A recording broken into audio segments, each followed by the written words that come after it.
គឺជាសរសៃឈាមរបស់អ្នកលក់ឱកាសគឺជាប៊ូតុងជំនួយដើម្បីបង្កើនល្បឿនរបស់អ្នកលក់នៅពេលដែលយើងមើលឃើញឱកាសនោះ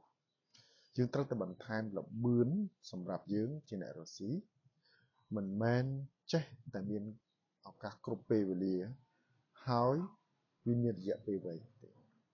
សម្រាប់យើងជាអ្នករកស៊ីឱកាសវាប្រៀបដូចជាប៊ូតុងឬក៏ជាតាក់មួយបើកភ្លើងបន្លឺភ្លើងនៅផ្ទះ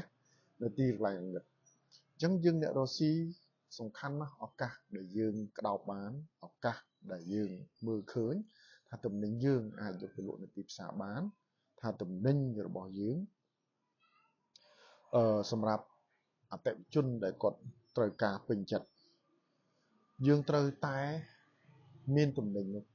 ហើយយើងត្រូវតែផ្គត់ផ្គង់នៅទំនិញនោះឲ្យអតិថិជនឲ្យបានគ្រប់ហើយទំនិញរបស់យើងដែលត្រូវបាននោះដែលត្រូវតាមចិត្តអតិថិជននោះវាអត់មានរយៈពេលវែងទេ